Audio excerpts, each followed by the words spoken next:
Yeah, Yeah, how's it going? You okay? yeah, all good. How are you boys? All good, all good, all good. A little bit Good. better now that we finally got the victory yesterday. You Yeah, know, a little penalty, wasn't it? yeah, penalty, and they had one, and we'll get into it, but they had one in late on as well, and they missed. Oh, Hey, really? I was just about to say, you always do this. You always just start talking about the game before we even started the show, bro. How are you, Bastard? You good? Yeah, really good, really good. Obviously, long trip yesterday, but they're all long trips for us, so you just get used to it. So, all good, mate. I can imagine that. I remember I used to bring a pillow when I was playing for Gateshead just because the trips were Yeah, crazy. Bro. yeah. Every trip I take a pillow. A pillow and a blanket was a necessity for sure. Yeah, yeah, 100%. Same here, mate. I take it every trip.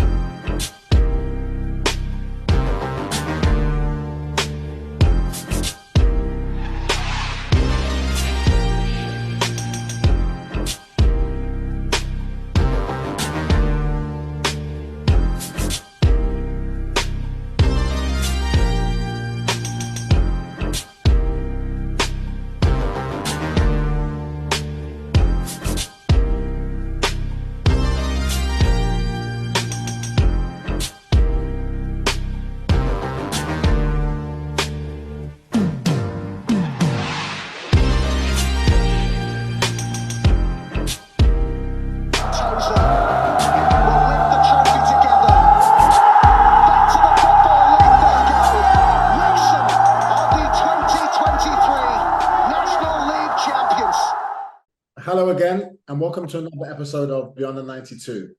As always, I'm joined by my fellow co-host, Femi Ilesanmi, and I've been looking forward to this episode.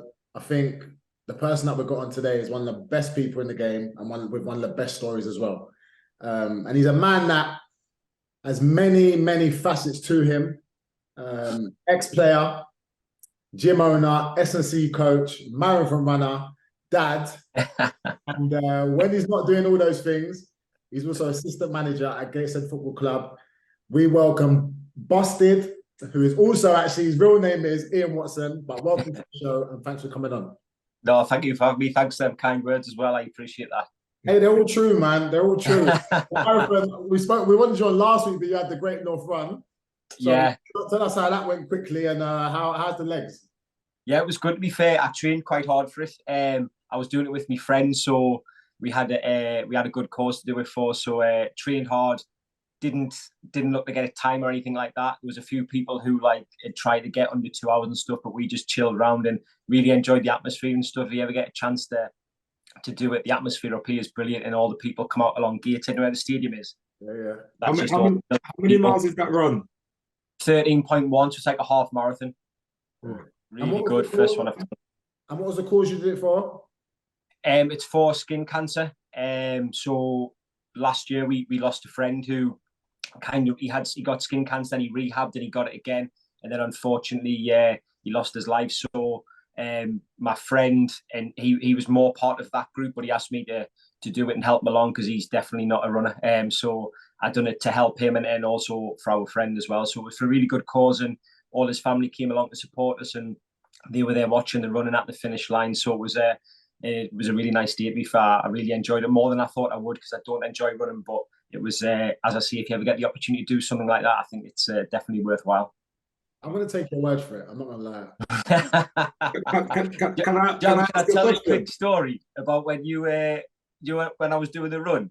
Can you remember when Neil Aspin was in charge of Gateshead and he used to make us run around the track?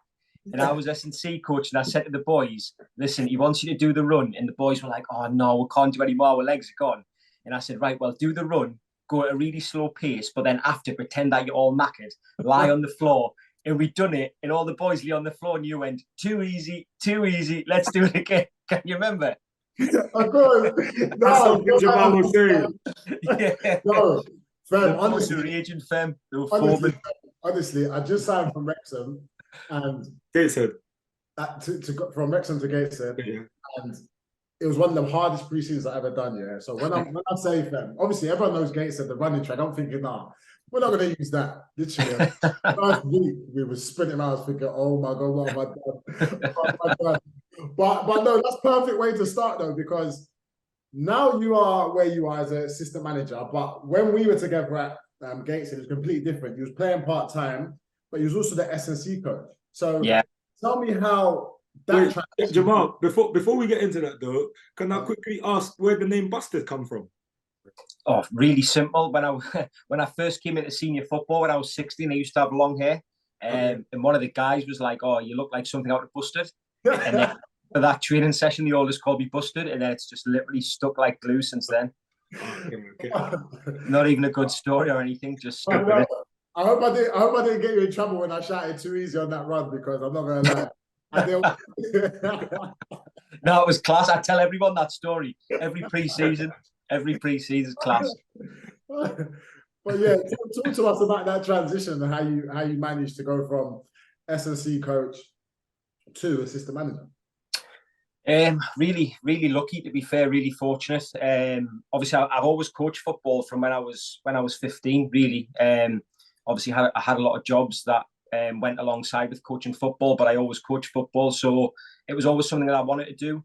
And then I was just really lucky. I was lucky to get the job at Gateshead as S&C coach, and then I was there for, I think I'd done that for 3 or 4 years, and then obviously we had the problems with the football club where the owner was a bit of a fraud really, and was kind of ruining the football club. So Steve Watson left and went to York, and then we only had, I think that was Christmas, so we only had a few months of the season left.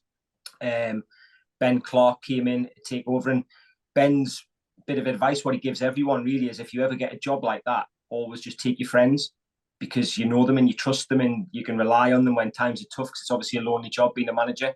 So he took me along, which I was like really grateful of, because he had a lot of phone calls from people wanting to help him, and obviously big names, you know, Benny, he's well known. And he asked me to help. So literally all I went in to do was just help Ben as much as I possibly could for them 3 or 4 months. And it was a really good time. We felt it was really tough. We were setting off for games at sort of 5 o'clock in the morning because the chairman wouldn't pay for overnight stays.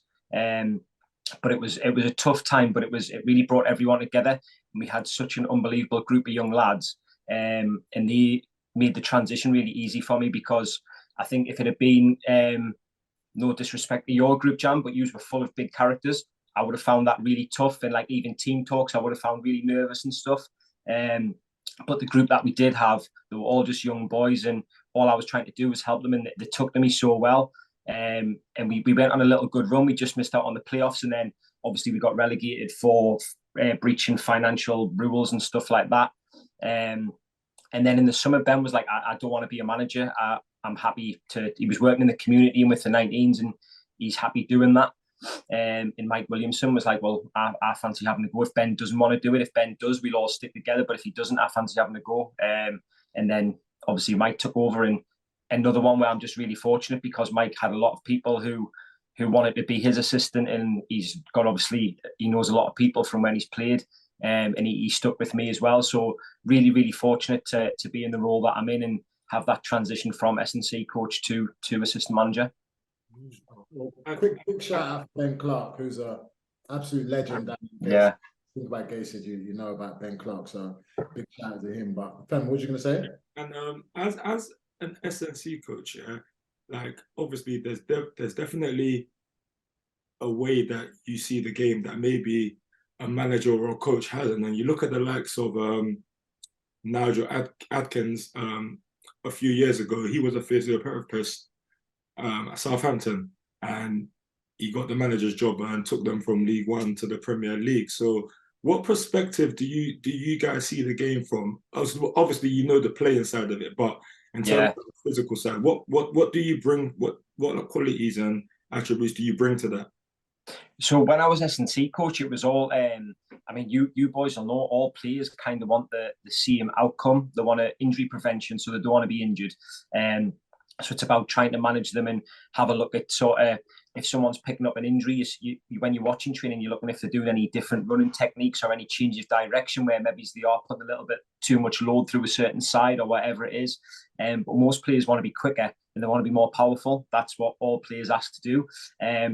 So you're on a bit of a journey with each individual player, working with them in the gym, trying to get the lower limbs stronger, and then working with them out on the field to do the speed tests and to do the T test, the change of direction test, to see if what you're doing in the gym is working on the field. So I sometimes see it's the best job in the world, an S&C coach, because there's no pressures of winning games or losing games, and you're so lucky to work with like a good group of boys as well, without the pressures.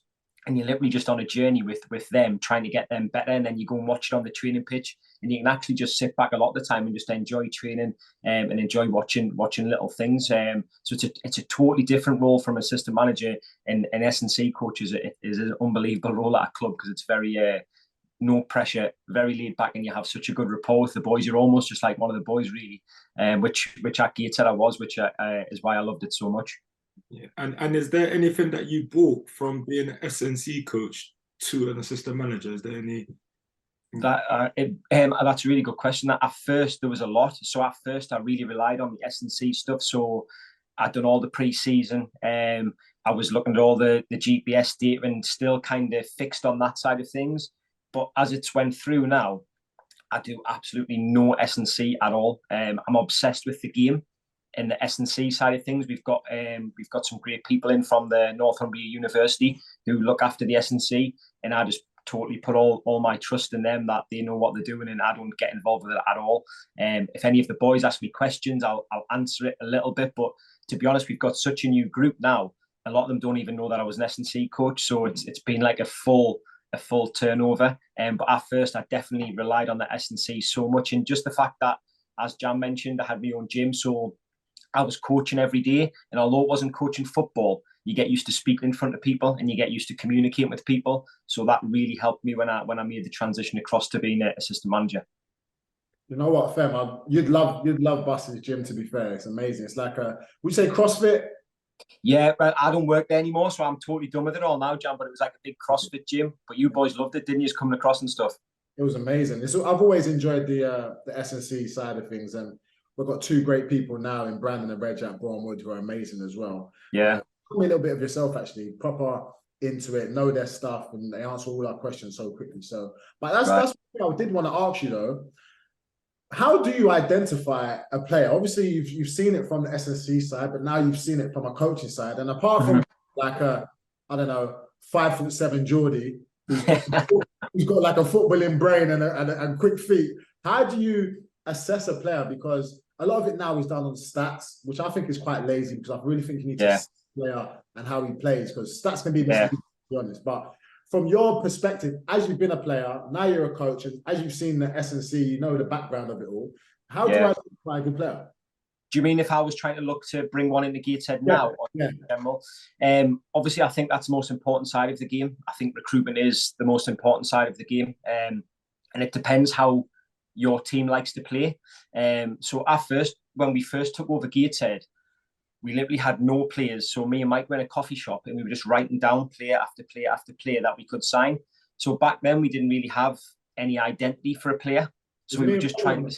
What's that? Is me and Fem on this list? Or? You were way out of our reach.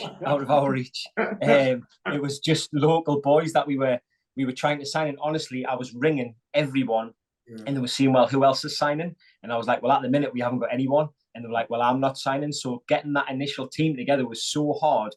I promise you, we signed 4 players I'd never seen play before. And it was just, we need to get players in the club. So let's just bring them in and let's get a team together, and then we can add to it. So to go from that to now, where we have a total identity of how we want to play, we really focus on players that are going to fit that identity. So we've got such a technical team now, and that's what we look for. So whenever we're doing our due diligence on a player, we look what the injury history is. If they've had any injuries that have kept them out for a certain amount of time, or repeated injuries, that's always really the first thing. And then, as you say, Jam, I'm big on stats, but I always marry them along with watching the player. So obviously we look for different positions have different specific identities. So our holding midfielder, we'll always look for how much they receive the ball, how many forward passes they play, how many interceptions and things like that they get. And for our number 10s, it's more box entries and how much they combine with the wide players. And if we can link that up with the stats, then we'll go off that. But budget dictates a lot of it. So obviously at Gateshead, we're definitely lower half of the budget. So we really have to look, and we can't really afford to get players wrong, if that makes sense. Whereas like some clubs, I feel like they can bring a player in. If it's not really working after 2 or 3 months, they can move them on and look to get another player in, and you've got competition. Whereas we really have to be so good with our recruitment and make sure that we get it right. And obviously, we're not going to get everyone right. But our gaffer's unbelievable, to be fair. Like, I'm sure you might ask me a question on him later, but he's different from anyone I've ever met before, and he is purely person before player. So when the new signings come in, he wants to know about them as a person. He'll bring them in the office. He'll sit with them. He taught them for 45 minutes about a person. He doesn't want to know anything about football. He wants to know about the family, about the history. He wants to get inside the mind and things like that. So the recruitment, as I'm seeing from now to when we first took over, is just total 180. Like, it couldn't be more different from just ringing lads to come and play for us to now actually being able to do our due diligence and looking for a certain profile. That's good. And you know what, yeah, it makes too much sense, because you look at Gateshead's recent success and you look at the likes of, obviously we had Macaulay Langstaff on here a couple of weeks ago. Yeah. He's come through, that he's done well. You got the likes of Adam Campbell that moved on. I thought he was incredible for you guys last season. You know? And quite a few of your players has come through Gateshead and kicked on. What is it about the club, like what's the philosophy like over there, that it just seems like anyone that you guys sign, and if you shine there, you just look like an amazing player? Like, you know what I mean? I just feel like what is the philosophy down there? How do you get the best out of all of these players? Because I do feel like when they come through Gateshead, they've shown the best version of themselves, if that makes sense. Yeah, well, we're really honest in what we say, and I'll be honest with you now, when we bring boys in, we do let them know that this is a stepping stone for you. So if you come in, we'll give you a platform to perform. We'll educate you every day as much as we possibly can. We'll help you every day as much as possibly can, both on and off the field. And we're fully aware that if you do well at Gateshead, someone else is going to come in, whether it's in the National League or above, and they're going to try and take you away. And to be honest, like, I don't know, it might not sound great, this, but we want that as well. Like, I couldn't tell you how proud I am of all the boys who've left the club. Like Jam, obviously, Jam was doing a little bit of media and stuff when he was at Gateshead, getting behind the camera and stuff. So to see you guys do stuff like this now, like, really proud. And then the same with all the players who've left. I keep in touch literally with every single one of them from when they first came in. So as I say, we definitely put the player first, and that's really important to us to understand the player. And we're really uncompromising with our style of play.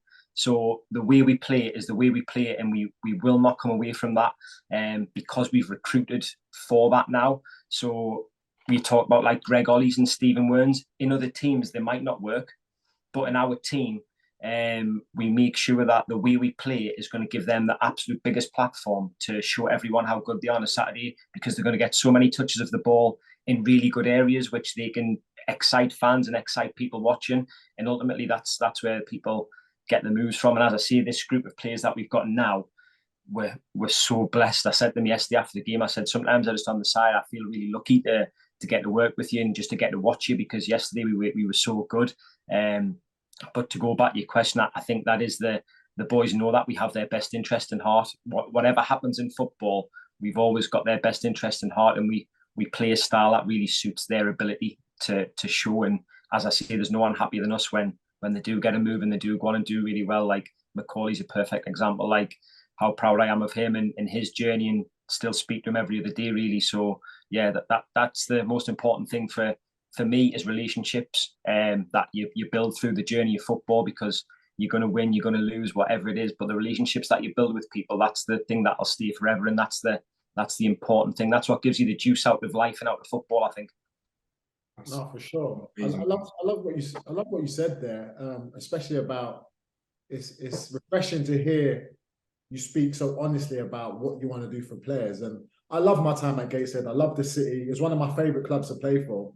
But when I hear you say Gateshead, the stepping stone for a lot of players, I feel as though it's only a matter of time before yourself and Mike also get a lot more plaudits and a lot more, because let's be honest, a lot of people are talking about you guys now, and I feel like it's only a matter of time before you make that step up as well. And I've heard the little rumors about how you turned down some offers from other teams. I just want to go back to what you said about the budget.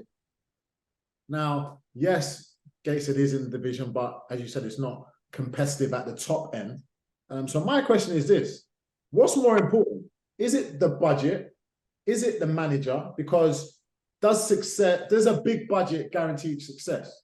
You know, you've seen what you guys have done. So tell me a little bit about that and what your thoughts are there. It's one of them. I don't think there's a definite answer, but I mean, to simplify it, who wins the league every year in Scotland? Who's the top two? And then who's got the most money? Yeah. Do you know what I mean? So it's like the budget is really important because you're able to attract a certain type of player. The more money you've got, obviously, the higher caliber of player that you are going to attract. So it is really important, but you can get it wrong because it isn't everything. Money's not everything. And I even think now if someone came into Gateshead, like a billionaire owner who took over, we've got such a good relationship with our chairman and our board. We're all really tight-knit that everyone's helping each other. So it's like, can we bring this player in? Well, you can, but it might be a little bit detrimental to the club. But that's fine. We won't bring the player in because anything that's detrimental to the club, we won't do. So we'll just keep working with what we've got, the resources we've got. Honestly, I wish you could hear Mike when he gets a player in to sign. He's got this thing. I don't know if I should say this, but I will. He's got this thing where he tries to put them off signing.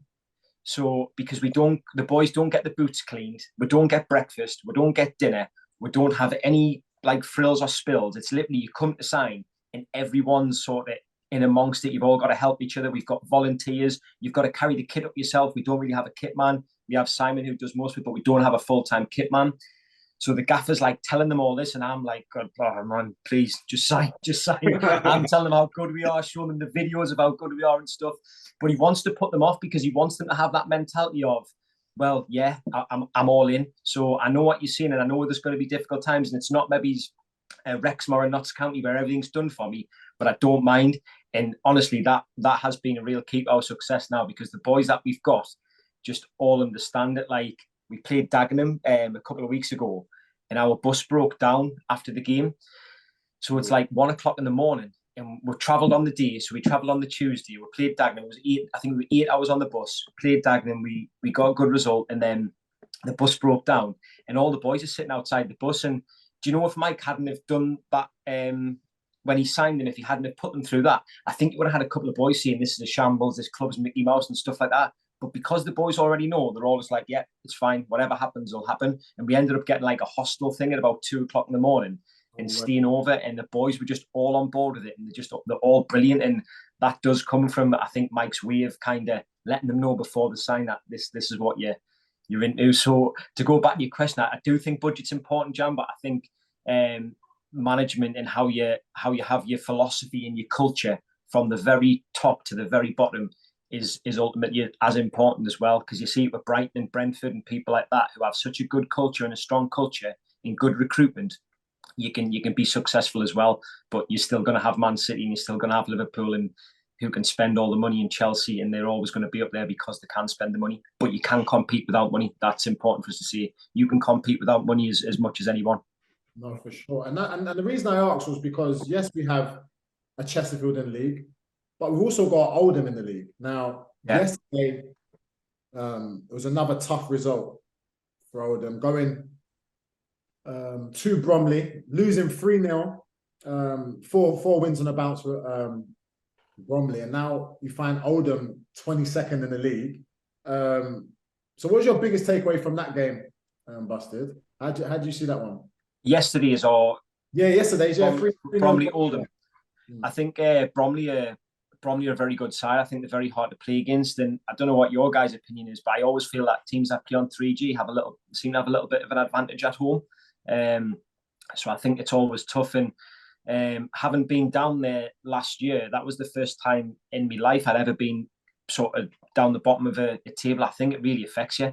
It's really you can't get away from it at any point. And you pick up a draw, and then you're like, right, this is it now. We need to push on. We need it, and then obviously you go to get the next game, and you get a defeat. And you know what football's like. Obviously, I haven't watched the game, but you look at the result, and does it marry up with the performance? I don't know, but you look at Oldham's team, and they're so good. The players they've got are just unbelievable. But it's like what I go back to seeing, when you're down there, it's tough, and everyone's tough. So you're not getting the best out of every single player, because everyone's sort of a little bit protective of themselves, and they're not getting the best out of themselves, and everyone's a little bit frustrated and a little bit down. So then maybe his training isn't as good, and the manager will be obviously finding it tough as well. Like every time I've met their management, they've always been really polite, and they've spoke really well about us, and they've been brilliant with us. So it's not nice when you see other managers struggling a little bit. But I'm 100% sure they'll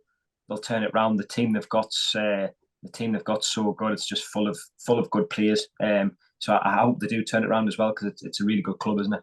Yeah, and our gaffer always talks about a time when Boreham Wood are down at bottom, and it's suffocating. It's tough down there, and it's like you're swimming with a lead holding you back. So that's exactly it. Summed up perfectly. Yeah, it's hard.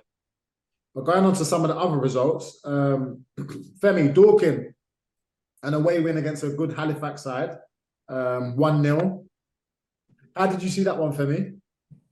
Yeah, I think it's a great result for Dorking. You know, their second year in the National League, and that going to Halifax, it's a very, very, very tough place to go. I mean, the pitch is massive.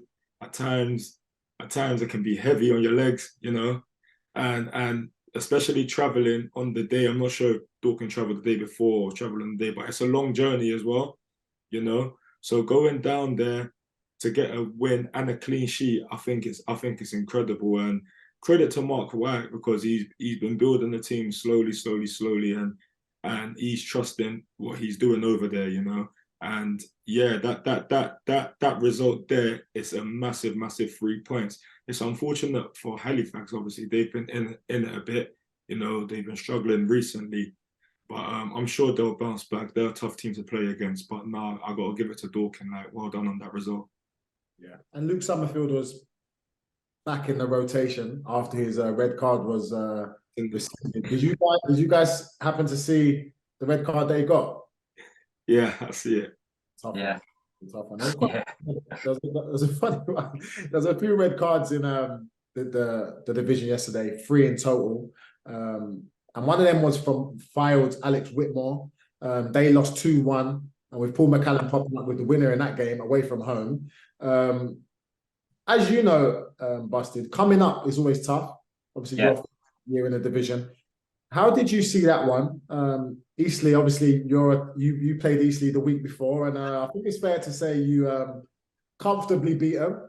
But how did you see that result? Yeah, it's one of them. I don't know what your mindset is, but I think you're 50-50 with players. Some people will prefer the team who they're playing next to have been beat the game before, because it means they're low on confidence, whereas other people want them to win because they think, well, do you know what I mean? And everyone thinks different. So I kind of did expect a reaction from Eastleigh, because again, they've got a lot of good players in there, a lot of proud footballers who it would have hurt that the result against us the week before. So I did really expect a reaction, but also from Fyfield as well, it was always going to be a tight game for them both, because Fyfield have got a good side, and there's someone who, when we were in the division, to be honest, they beat us twice when we got promoted, and they probably looked after that season and thought they're getting promoted, and we've beat them twice. So Fyfield are a really good team, but I did expect a reaction from Eastleigh. So to go there and get a result, fair play at them, because that's some reaction from them, to be fair. What do you think it is for Fyfield at this moment in time? Obviously, we know how good some of their individuals are, and they've also brought in Kyron Gordon, a young player that we had at Boreham Wood last year. What do you think? Is it just a new league, finding their feet, maybe being used to walking the league in the National League North, and now they're coming up against bare opposition? What do you think it is of it? I think the opposition's a big thing. I think you can watch as many games as you like in National League, and I did when we got promoted. I watched so many games, but until you feel it, until you're on the sideline, and the difference in level is huge. The defenders in this league are just so big, so strong. It's really hard to score goals. The year before, I think we scored Don't do that. Don't do that. You just scored 6 goals last week. Now you're saying you have to score goals. 4 the week before. Don't start getting modest with me. Don't start getting modest. And another 5 the week before that. Second season now. Do you know Adi Yusuf? Yeah, of course. So Adi signed for us, didn't he? And he pulled me. So this was, and I see when your manager says you suffocate, and that's a perfect way to describe it. When we came up last year, Adi pulled me and he said, Busted, like, I don't know where my goals are going to come from. And I'm really honest, and I'm in it with the boys as well. And I was like, Adi, I'll be honest, like, I don't know. I don't know where they're going to come from. So you have to try and work a way out. But the year before, it actually was, so last season was so much better for me as a coach than the season before, when we had Adam Campbell, Kedwin Scott, Macaulay and Blackie all just scoring goal after goal after goal. It was almost like you hardly had to do anything. Whereas last year, it was in the coaching manual every week. So it's like a much better season for me last year. But I do think the difference, until you feel it, until you're there and you're playing it week in, week out, you don't understand the difference from the North to the National League. The players are so much more professional, so much stronger, and more football intelligent. I always say that football intelligence is if you had like a spider chart of all the different attributes, football intelligence is the highest one you can have. You can have a player who is 6 out of 10 intelligence-wise, 9 out of 10 technical. Sorry, another player who's 9 out of 10 technically. Take the 6 out of 10 intelligence, because that football intelligence it's so important, and it's vital if you're going to do well. Yeah, and I love that. I love that little story from Adi, because he is actually Mr. Goals No Sleep, and he is honest with himself, and he's honest with players as well. So I love that. But another team in the Northeast lost at home, Hartlepool to Woking. Ricky Kabora brace. Now Woking up to 5th as well. How did you see that one, Femi? What's your biggest takeaway from that game? And also, Solihull unbeaten now for the league, up to 2nd, beating Kidderminster. How do you see those 2 games, Femi? Woking are a very, very strong team. You know, they recruited this week. They signed Timmy Odesuna, which he actually got promoted with Hartlepool a couple of years back. I think it might have been the COVID season or the year before that. You know, so they've recruited in a good defense, and do you know what? They've been solid, man. They've been solid in the last couple of years. Woking have been a really, really solid team, hard to beat, hard to score against. And we all know Hartlepool had a good start to the season. I feel like the 2 injuries, they had 2 big injuries a couple of weeks back. It may have affected their rhythm, because since then, it has been a bit up and down for them. You know, they lost to Oxford, and now they've lost again to Woking, and at home as well. But you know what? Yeah, it just seems like this week everyone just made sure that they made the journeys worthwhile, because everyone's just traveling 3-4 hours up the road. They're like, look, we have to come back with something.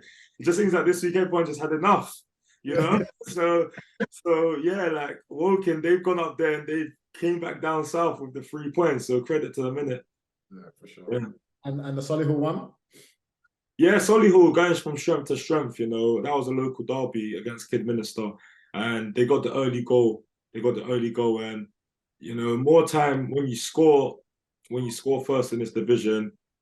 Most times, not all the time, but most times when you score first, you're gonna pick up a result. You know, you're gonna pick up a result, because there's a lot of good defenders in this league, as Buster just mentioned. So it's going to be hard to break down, especially when you're protecting the lead. You know what I mean? And yeah, Solihull have been proving it. 10 games in, 10 unbeaten. So when they take the lead, it's going to be difficult to break them down. But so credit to Solihull going from strength to strength, and credit to that manager as well that's came in late into pre-season. You know, and he's got a team together, and he's delivering. No, for sure. And he took over from Neil Wardley, who got his first win at York yesterday. Had a week to settle in. I think when we played them, he'd only had a couple of days, but they beat Southend 3-0. Southend having 2 red cards, Scott Morris with a red and Harry Taylor. But that man Dipper Kinyemi popping up again with 2 assists. And Thierry, I don't want to pronounce his name wrong, but Thierry Lati Fairweather scored an absolute worldie from about, I'm going to say 30 yards. He's a left back, scored it with his right foot. Amazing, amazing goal. Basti, tell me about that game. How did you see that one? Talk about Southend and obviously York's rise now they've got a new manager. Yeah, well, I think York are always going to pick up at some point. Obviously, they're financially really well backed. They've got it's a really good club, fan base are unbelievable. So I always think that they're going to put a run together. They've got a big squad full of good players. Now they've got a really good manager as well, who I'm sure will do well there. And Southend on the other side of things, it seems like a really tough place to be at the moment. I don't know the ins and outs of what's going on with the club sort of financially. I don't think anyone does unless you're in it.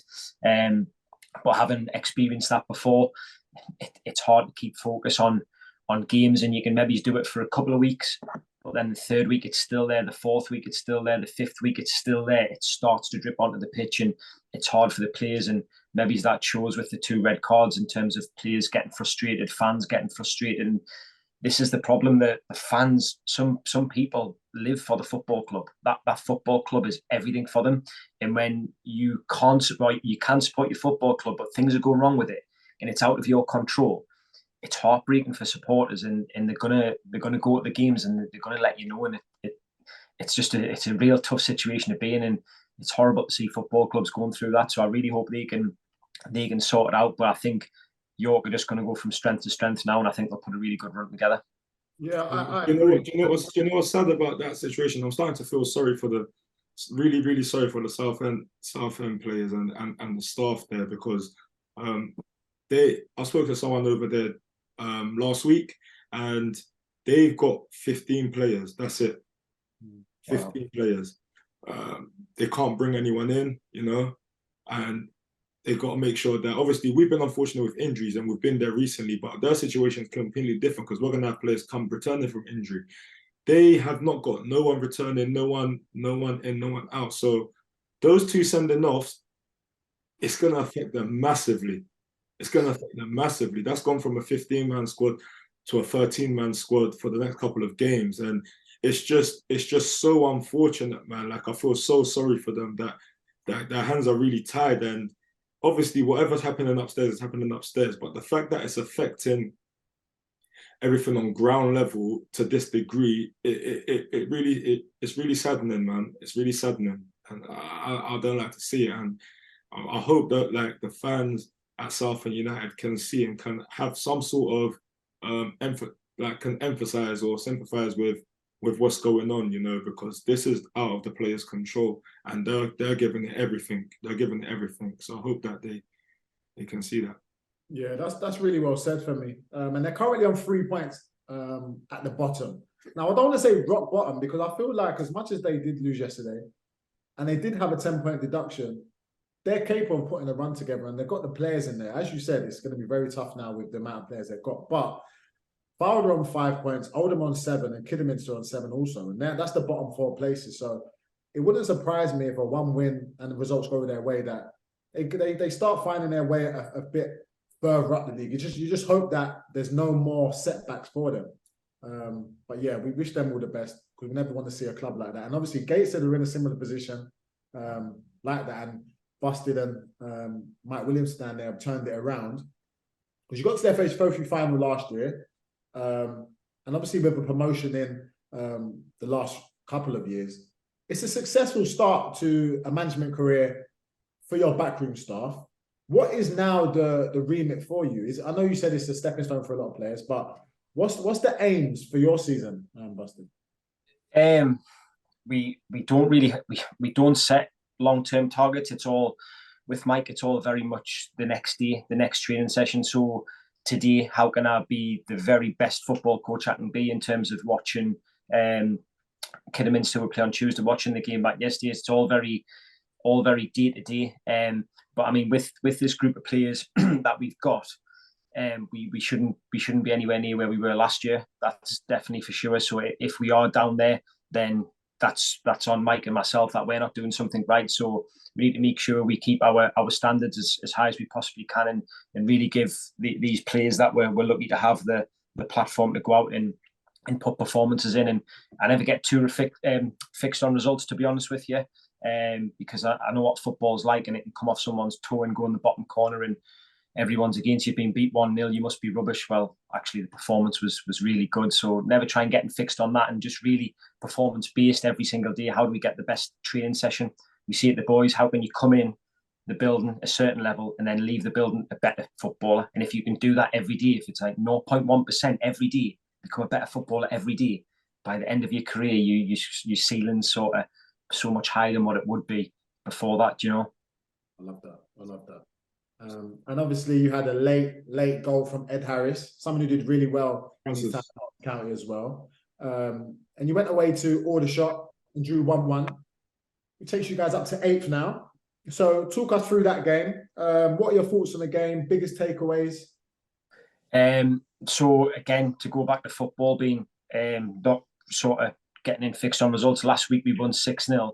Yesterday we drew 1-1, but yesterday was a much better performance than what the 6-0 was against Eastleigh.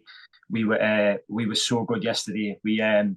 Our boys showed so much courage from the build up. But we call our goal kicks. We start the attack. So from when we start the attack, our boys were so brave and so courageous to get on the ball, and continually done it time after time.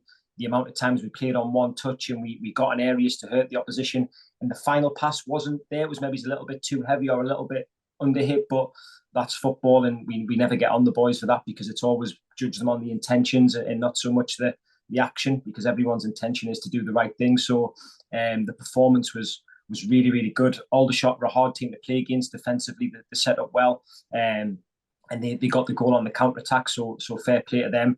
But yeah, for me, take the result out of it, the performance, I was really, really proud of the boys, and I told them that after. And as I say, I feel lucky to watch performances like that and watch boys be so courageous on the ball and have no fear. We want to take all the fear away from the boys. If we pass to their centre forward and he scores, so you know what I mean. So how do you do that? How do you take the fear out of football?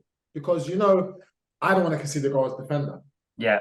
And there might be another defender who doesn't want to ball at his feet and doesn't want to play from the head and kick it. So how do you take away that fear from the boys? Because I've obviously we've played against you guys. We've seen it, and you're a lot of team players, dark horses. A lot of people have said you're the ones to watch. So how have you managed to do that? It's we're all in it together, and ultimately Mike and myself take full responsibility. And you have to recruit for a certain type of player. So we could sign a player who's really kind of selfish in how he wants to look. So he never wants to be the one who's giving the ball away. He never wants to be the one who's give the mistake away for a goal.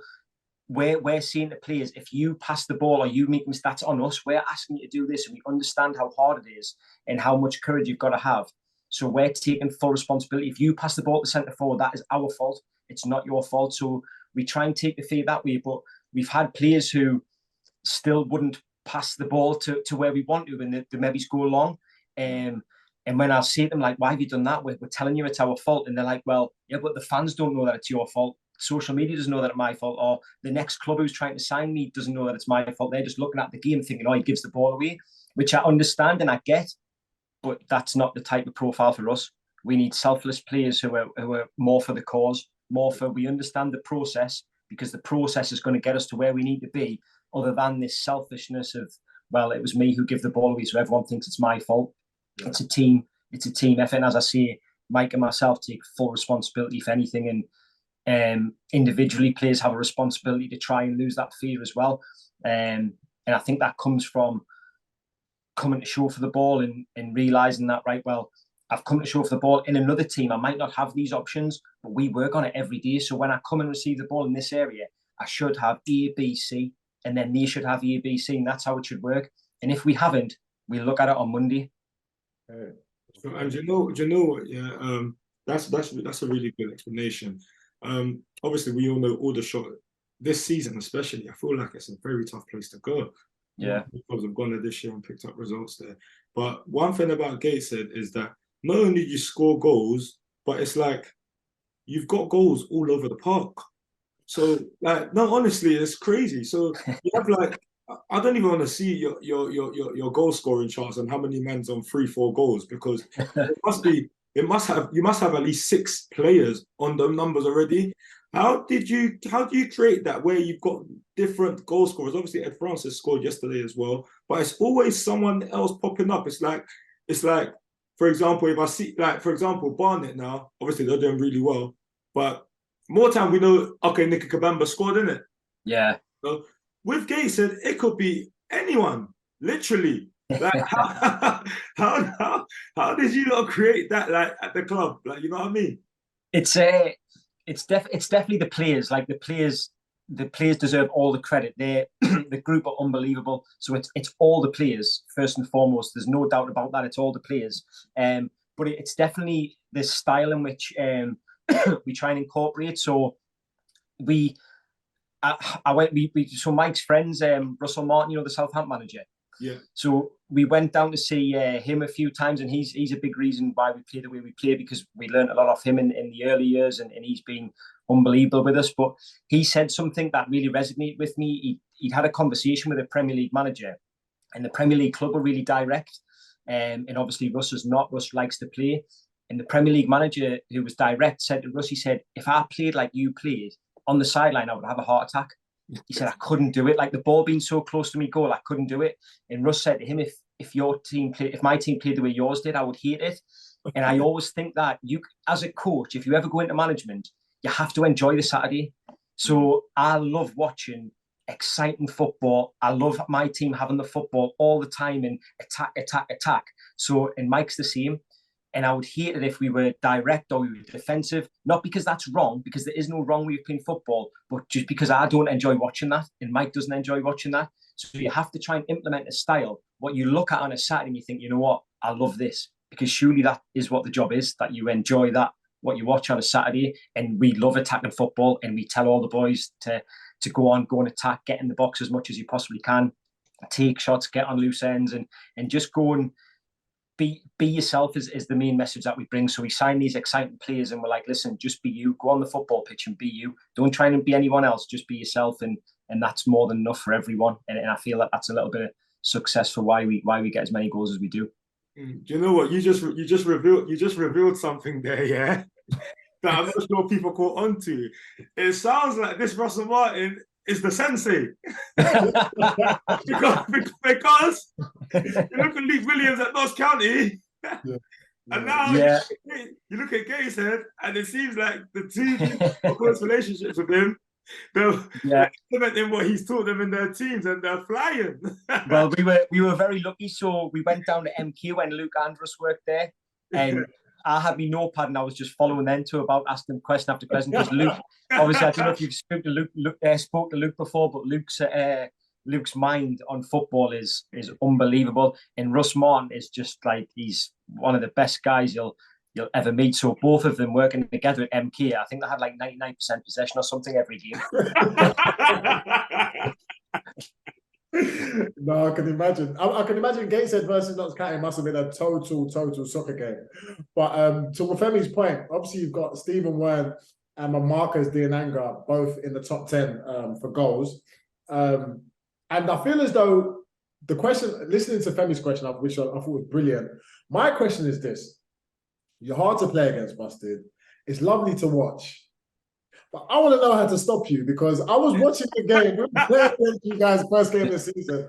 And at one point, I thought to myself, I'm sure these lot have got 12 players, you know, because this does not make sense. Like, how are they just moving the ball like this? And then you put one over the top, and it went in as well. I was thinking, no, these lot don't actually have a weakness. So what would you, obviously you're not going to tell us your weaknesses, but do you see any chinks in your own armor that when you see a chink in your armor, do you now go back on a Monday and say, okay, do you show the boys the clip and how to best eradicate it? Or do you just put it down to your style of play and thinking to yourself, okay, that's what we want from you guys, and we just get on with it and move on? Yeah, so I think we work with the boys individually a lot, because I think that is the key to coaching is individually working with players, and then collectively that should all come together. I think if you collectively try and get the message across all the time, telling the centre forward a message and the left back's listening, and it's like, well, he doesn't really need to know. So you work with players individually, but we're always really opponent based. So the opponent dictates how we play a lot of the time. We've got obviously Louis Story and Rob Elliott at the club, and they'll watch the opponents, and I try and watch 2 or 3 games of the opponents and how they're set up and where we can play. And everyone thinks we're like a really sort of, we always play short, but if a team goes man for man at the back, then that's a real good opportunity for us to be direct. And football for me is all about space. Where's the space? Because we want to try and attack the space wherever that is. So if the back line's really high, we're going to attack the space in behind you. And if you drop off, then we're going to dominate the ball in front of you, and we're going to try and find opportunities to try and make you unorganised as much as we possibly can and shift you about. And we don't move the ball to move the ball's sake. We move the ball to move the opponent. And that's a real sort of key factor for us. We're not possession based just to be possession based. We want to really disrupt the opposition as much as we can. We want to sap the life out of you. Really, we want all your energy to be gone and you to find yourself in positions where you don't really want to be in. And then we want to take advantage of the space. So there isn't a blueprint of like, we do this and we do this. It's like, well, how do the opposition set up against us? This is how they think we're going to set up against us. So we'll give you the instruction, but then most managers will look at the game before and they'll have the same opinion. So they're going to set up against you differently. So you always have to be thinking in during the game. And that's a separate skill altogether, pitch level, watching a game pitch level from the side and understanding where the space is. And it's a different, I listened to Jurgen Klopp talk about it when he first got the Dortmund job. And he said you watch training from up above and stuff like that, and the bird's eye view camera is unbelievable. But you have to be able to see from pitch side because you have to be able to, and that's something that I'm really trying to get better at because it's not my strongest point at the minute. And I'll watch a game after and I think, how did I not see that? How did I not see where the space was? So imagine how hard that is for me on the side, how hard it is for you guys as players. When coaches talk about find the overload and stuff like that, well, brilliant. On a video after, I'll see the overloads, but actually when I've got the football and someone's coming to press me, it's like, well, where are the overloads and how do we move the ball? So that's all got to come in training every single day. We've got to try and create certain aspects of our game that will make it easy for the players on a Saturday. Yeah. And it seems that the players that seem to like the quicker they get it and the more they understand it, it's the ones that propel, Yeah, it's everything, isn't it? It's the tactical. Like you go back on a Corley Longstaff, like Jamal will tell you the first time he's there. Did anyone think he was going to go on and do what he's done now? I think if anyone says they did, maybe he's telling a bit of a fib because he definitely had ability and everyone knew he had the ability. But as soon as that mindset flicked in that COVID season, wow, the levels he hit, like I don't think anyone saw that coming, to be honest. Not even him. He was looking at college courses for sports science when he was in our office, so he definitely didn't see it. Oh, yeah, talking about that office, I remember just quickly going back to my time at Gateshead. No, you can see it, Jack. Was you in the office that time when I got pulled in? And Neil Aspin, I walked in and he said, I'm going to put you on a transfer list. Not hello, not how are you, I'm going to put you on a transfer. Was you there? Yeah. But so basically what had happened, because I used to work after, didn't I? So I had sessions at 3:00, S&C sessions. So I had to leave the stadium, but my keys were in the office. So I went to walk in the office and I've heard you two scream at each other and I was like, oh, I best not get my car keys. So I sat outside thinking it would be 5 minutes. I had cancelled 2 sessions. I couldn't get my car keys to get home and there was no chance I was coming in there. I heard a staple gun. Staple gun was making a lot of noise. Why did you really put you on the transfer list? I'm not gonna lie to you. I've never been put in a transfer list in my whole life. Right? So I walked in the office, and the first thing he said to me is not "How are you? How's your day been?" Jamal, I'm putting you on a transfer list. So I'm looking to have a look right. I'm looking for the cameras. I'm like, what? But him being the honest and brutal manager he was, and I really enjoyed working with him. He gave it to me straight. And as much as I maybe thought I was doing what I felt was good enough, he didn't think it was. And this is I feel like I tell this story a lot because I feel like it's a lesson that everyone needs to learn is you might be playing at your standards, what someone else might have for you, it might be different. So I walked in on the transfer list and I walked out off it because I told him, I don't care if you're putting me on the transfer list. I'm not on the transfer list. Like, I said, I'm going to prove you wrong. And we shook hands. And to be fair, we had a really good season. Probably didn't get to where we should have as a team, but I got so much respect for Neil Aspin for what he did for me at Gateshead. But yeah, that was a funny day, to be fair. Yeah, it was class. Fair play to you as well, Jam, because I think you're in a small percentage of people that would have reacted like that, because I think a lot of people, and I don't know if you know this, but that was really high thought of by Neil. After the meeting, that you'd held your ground with him, and you said, no, I'm staying, and he loved that. He absolutely loved it, and I think that's why you and him had a good relationship after that, because you got his respect like that straight away. As soon as you said, nah, I'm not, and you stayed and you had a conversation, I think it was perfect, and really good learning tool for you, but a really good learning tool for him as well. And he had a lot of respect for you because of that. I know that. And to be honest, I'm from London. I'm not traveling the way to Newcastle for half a season for you to tell me to get out. No. I'm serious. But yeah, going back to some of the games, Femi, yesterday we beat Maidenhead for the third time in a row, beating them. They hadn't lost at home all season. Ty Marsh popping up with his first goal this season, and he dedicated to his nan, who sadly passed away in the week. So well done to Marshy, and RIP to Nanny Marsh. But how did you see that game? Talk to us about it, because it was another hot one, wasn't it? Yeah, it was hot. Another day of coming at half time, not even after the warm up, and I'm just drenched. It was proper humid, and you know what? I'm happy that we got the win. And you know what? When you ain't won in a minute, or when you ain't won in a while, it doesn't really matter how it comes, because it's never gonna come like it's never gonna come in a perfect performance. Does that make sense? Yeah. So I feel like, and Maidenhead's a tough place to go. We already know, like, going uphill is so tough on the legs, you know, and you've got to defend. You've got to defend a little bit deeper when you're going uphill, you know. Then second half you got downhill, and you can start implementing your game a little bit more. And that was the story of yesterday, you know. We had to just ride it out first half, defend whilst we're going uphill. And second half we had a little bit more momentum, had a little bit more flow, and we got the win. And Tyrone Marsh, a ball from Chris Bush over the top, Tyrone Marsh to get which he took brilliantly, you know, and got us the penalty, you know. Obviously now they had a late moment as well. Late on in the game where they had a penalty, and I was just thinking, oh no, this can't. 96th minute, busted. I couldn't believe. Wow. I couldn't believe what was going on. I was like this. No, don't tell me this is gonna happen. But you know what, yeah, I was speaking to Ash after the game, and I feel like strikers and penalty takers, they really like have that fear factor when they see him in the goal, you know. Yeah. So they like, it's not just like everyone thinks, yeah, you should score a penalty, and rightly so, you should.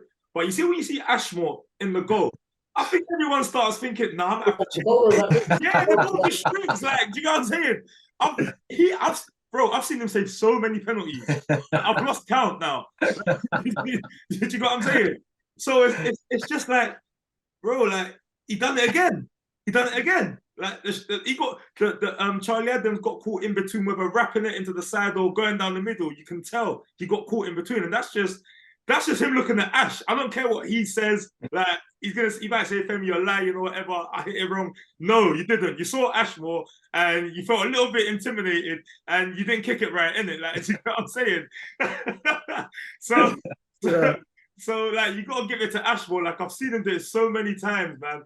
And 96th minute, man, it was just like, wow. So that's what I mean. It goes back to my point where, like, it's always gonna come in that way, where it's like, oh, and a lot of heartfelt moments, like where your heart's jumping out your chest. You know what I'm saying? But as long as you get it over the line, that's the most important thing. And it's now, let's build on that. Now it's time to build on that and really start winning games a bit more comfortably, you know what I mean? But it's a process. So let's just build on that win yesterday. Yeah, for sure. And I think, as going back to your point, Maidenhead's such a tough place to go. Yeah. They've got a lot of good players. Remy Clemire out there, Kevin Locker at the back, Kane Ferdinand always up and down. And to be fair to Charlie Adam, he had a great game yesterday, and he's really unlucky to score that. But again, that's why Ashmore is the reigning best goalkeeper in the league. You know, last week I know there was a lot of videos going around about when he handballed the Brighty's box. But listen, that's the real Ashmore that we saw yesterday. And as much as I had a different perspective, Busters, I was on the bench being injured, but I went down to watch the game. Right. As much as we was all distraught in that moment, you think, oh my God, we've worked so hard. Then something triggered in my mind. I was like, oh yeah, hold on a minute. We've got Nathan Ashmore. So as soon as my mind went from distraught, like absolute despair to, hold on a minute, we've got the best goalkeeper in the league in my opinion. So we're going to be fine. And I was screaming, he's going to reverse it. And lo and behold, we reversed it. So I was over the moon, man. But yeah, credit to. You know what I love? Yeah, I don't obviously look. I'm gonna give Ashmore honourable mention. Do you know what I love about Ashmore? Yeah, he just lets things go. So everything you see that thing that happened at York where he picked up the ball. Yeah, like what love? Busted, did you see that? Yeah, I seen it. I thought, was there a line on the pitch off a rugby game or something? Yeah. He literally just picked up the ball like thinking he's in this 18-yard box. He's like 10 yards outside his 18-yard box, isn't it? But on the coach on the way back, like we're just laughing. Ashmore doesn't let things settle in or affect his confidence. Yeah. We're just laughing about it on the way home. And during the week, he's like, yeah, them like Specsavers tweeted like he just brushes it off so like, do you know what I'm saying? It doesn't even bother him. I love that about him. He just laughs it off. Like I love it about him, you know. Nothing really like knocks his confidence. It will take a lot. It will take a lot for something to knock his confidence, you know. You know what I mean? So yeah, credit to Ashmore. No, for sure. And going back to some of the results, there was 2 draws, 2 0-0 draws. Willstone drew at home to Altrincham. And Oxford, who are now 6 unbeaten, another team that got promoted last year, drew 0-0 with Dagenham. Now, going on to the last 2 results, Dobra popping up with his another goal for Chesterfield, who won 1-0 away to Edgefleet. So they now occupy top spot. And Barnet, who were actually top before that game kicked off, lost 4-2 to Rochdale. Now, Sinclair's bagged the brace along with Kabamba. So it's kind of a top of the table goal scoring chart clash there. Kabamba getting a brace and Sinclair getting a brace. That takes Kabamba up to 8 goals. How did you see Barnet this year, Busted? And obviously Rochdale won that game 4-2. Talk to us and tell me how you saw that one. Yeah, I really like Rochdale. Really like them. We've not played either of them, but obviously when we've analysed games, it's a couple of them's been against them. And I really like Rochdale. I like Sinclair a lot. He was on loan at Altrincham last year, was he? And we played against them, and we had Ethan Pye playing left back, and he never ever used to get done, but he gave him a run for his money that day, and he was outstanding. So every time I've watched Rochdale, I've been really impressed with them. And I think Barnet, one of them clubs that seem to get better every year, and it has got a little bit of a feel to it this year, where maybe they've got to a level now where they're going to be pushing for that top spot. Obviously, Chesterfield are going to be really hard to knock off there, but they're such a hard team to play against. Barnet, they're really assured in what they do. You can see they've got good characters throughout the team, and obviously they've got a centre forward who scores goals, which is like gold dust. But yeah, I think they're going to be up there, but I also think Rochdale are going to be up there as well. I really like what I've seen about Rochdale. How about you, Femi? Chesterfield, Dobra off the mark. Yeah, you know what? Maka said last week that they're scoring loads of goals. They scored 22 goals, and he said Dobra's not even warm yet. Well, he spoke. I think Dobra heard the conversation, and he said, "You know what? I need to chip in with a few." So, you know what? Getting the winning goal at Ebbsfleet, and Ebbsfleet are no mugs. You know what I mean? Obviously they just come up from the National League South, but they are no mugs. They've really come and they've come in this division, and they've let people know, listen, we're not here to play games. You know, we're here to compete. And it's going to be a tough place to go this season for a lot of teams. So for Chesterfield to go there, not only win, but keep a clean sheet. And we all know that Dompolion, he's a very, very tough guy to stop, you know, from scoring goals. He was 7-7 or something like that at a point, you know. And for Chesterfield to just keep, I don't know if they kept him quiet or whatever, but for them to keep a clean sheet, stop him from scoring, is good, and credit to them for getting the 1-0 win. You know, that's a great result, and you know what it is when you're competing for the title, those wins are massive.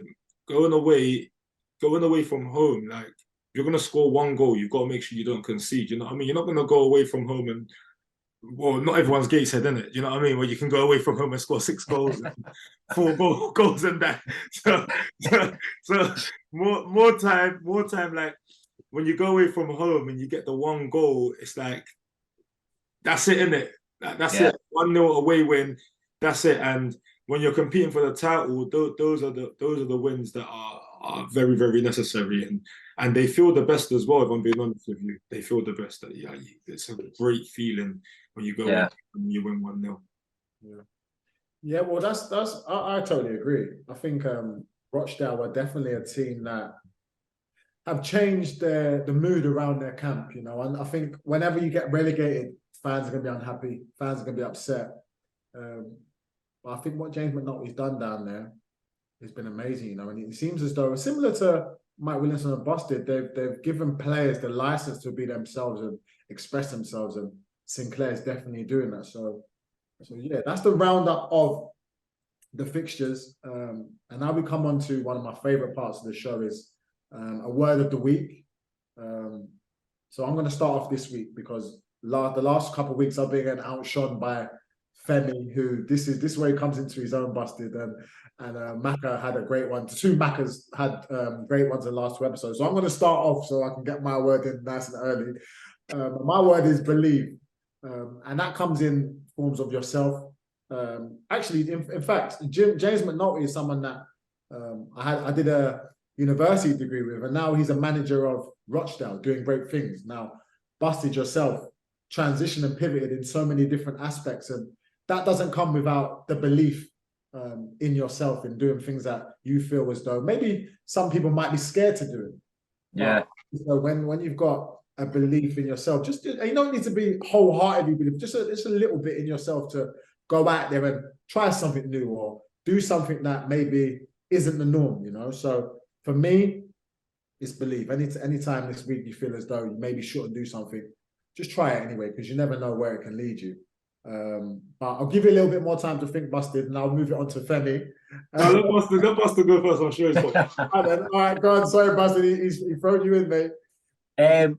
I'm going to see intelligence. I think through my journey in terms of coming into a coach, I feel the more and more I do this, I feel like that's a real key factor in any young players wanting to progress in the game. I think we get bogged down with all the other stuff in football, but I think understanding the game is probably the most important thing. And I look back now, obviously, real average footballer that I was. I look back now and I think, why did I not sit and watch a game with a pen and paper and watch someone in my position and just write note after note like I do now with every team we play? When I watch our games, I write about players. Why did I not do that as a player?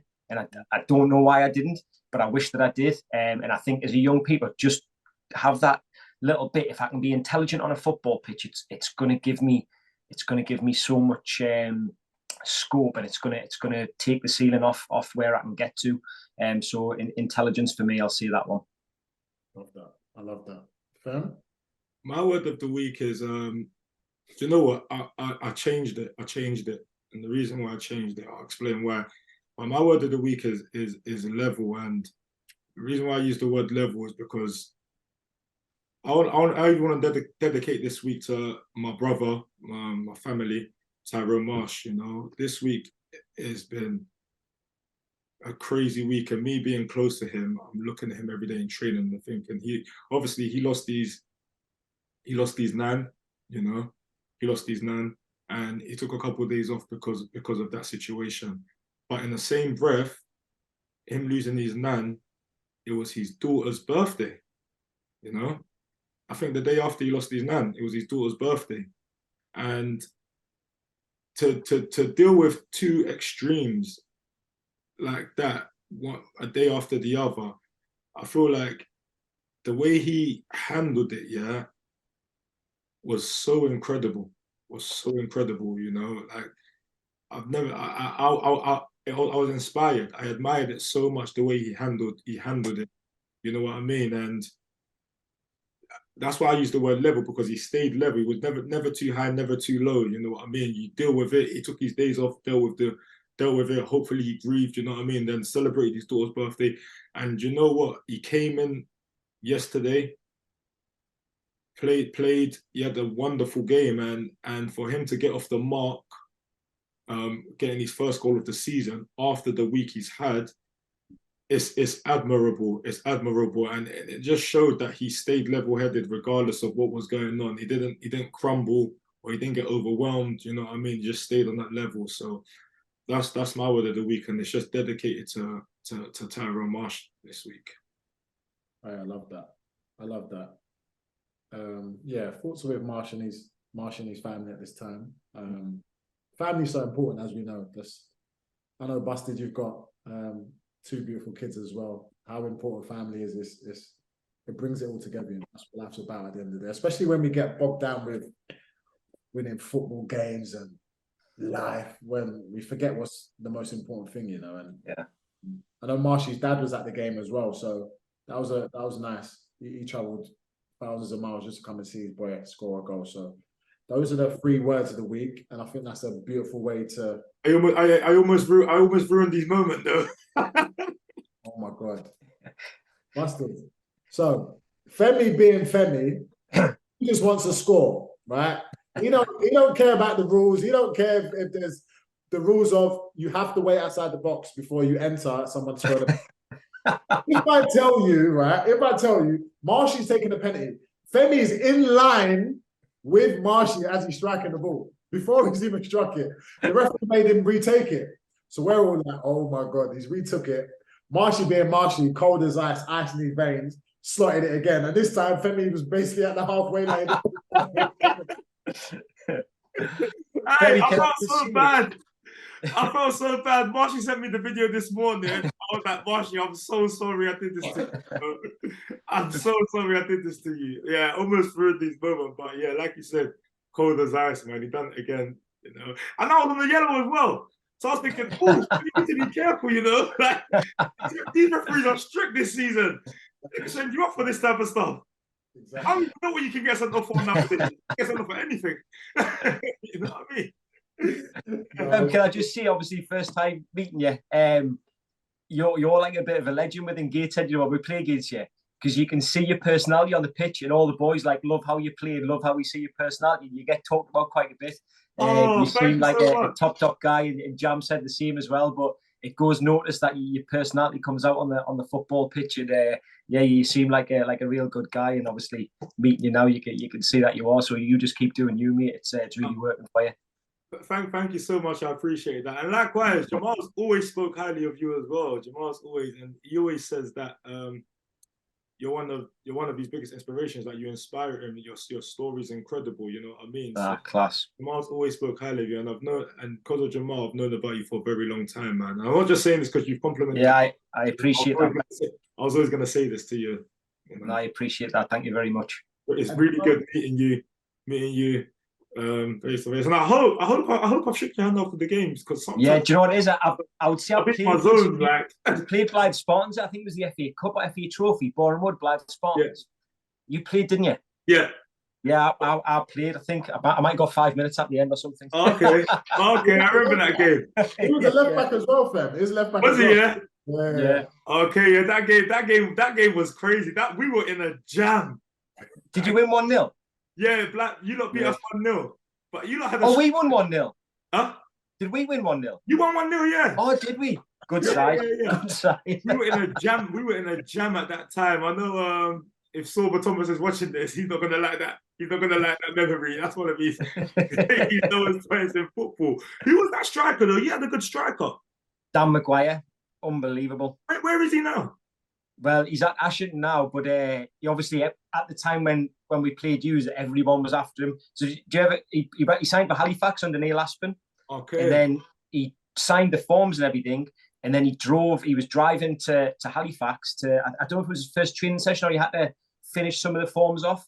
He seen the sign for Halifax along the motorway and he was still like 45 minutes away. And he was like, nah, I'm not doing that travel. turned the car around, drove back to Blythe, rang Ilesanmi and said, I'm not signing. And Ilesanmi was like, you've already signed, like you're our player. And he's like, well, I didn't realise how far it was, so I'm not doing that travel. And then he was stuck for about 3 months, just couldn't play football because he'd signed for Halifax. He didn't want to go. And that was crazy. Honestly, he could have played any level he wanted to. Yeah, but he just he's a gas fitter and a plumber and stuff. And he just loves working, and he didn't really want to kick on with his football career, but he was ridiculous, outstanding footballer, but just a strange guy as well. Like, you know what? I should have loved that story, yeah, but I absolutely buzz off it. That's hilarious. But do you know what? As a coach now, just to finish off, is there any words of advice for young players from a viewpoint of a coach now? Because as I said before, you've got the scope of all these different positions. What's the biggest word of advice that you can give? Obviously, there's the generic stuff. I don't want the cliche stuff. I don't want the no, exactly. Yeah, there's the generic stuff of work hard and go in the gym and every day and stuff like that. But I see the same to the younger boys who are coming through the academy. You have to be yourself, and you have to really try and get the most out of every single avenue of yourself. So if we have a young player called Ollie Thompson. He's a special player, but he's dead quiet. And he came in the change room, and he came in the office with me and Mike, and we said, like, what do you think you need to improve on? And he said, well, I need to be louder in the change rooms because I'm really quiet and I'm shy. And I said, nah, that's your strength. That your strength is your quietness and how humble you are and how lovely you are around the place. And you're just like a really nice person.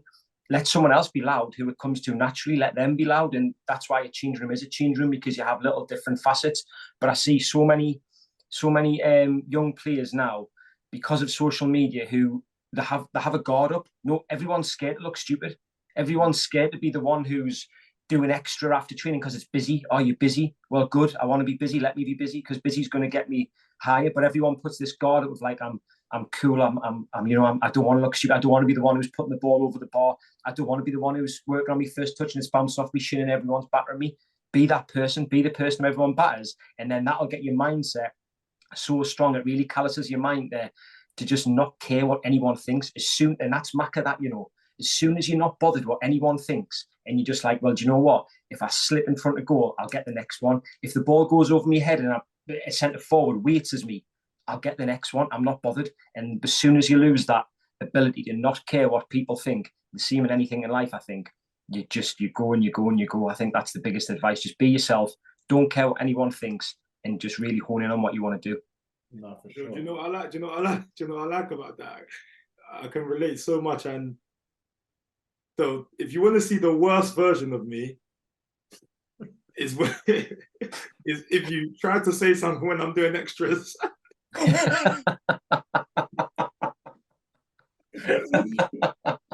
Don't disturb me. I've had so many times in my career when I'm doing extras, even this week. That's when you'll see a toxic comment come out. I'm working. Don't comment on my first touch. Don't comment on what I'm doing. Leave me alone. I'll be honest, that's the flaw. You're gonna hear something if you say something if I'm doing extras. Just leave me be. I'm letting everyone know now. Yeah. Do you know what? Because we're talking about Femi toxic side, this is a perfect time to wrap this one up. But I've spent this whole episode smiling, laughing, wiping away tears. And to be honest, Busted, it's been a lesson as well. Just like you said when you was with the Notts manager or Russell Martin, you had your notepad. My book's filled with notes and little nuggets of information. So what I will say is thank you for your time. Thank you for coming on. I've really enjoyed our conversation, and I wish you nothing but the best, you and the family. Thank you as well, man. Yeah, same to you guys. Love what you're doing, boys. It's absolutely brilliant. Just going to keep getting more growth, and as long as you're enjoying it, then that's all that matters, really. But it's really good to see it. As I said, reiterate, Jam, how proud I am of you, mate. From where you've come from, Gateshead, to what you're doing now, mate. It's really good to see. So keep doing it, and we'll see you boys soon. I think it's not that far away, is it? Well done, Jam. The further the better. Huh? You say, Fem? What'd you say, Fem? Well done, man. No, honestly, do you know what? Yeah, I'm actually gonna watch this episode back.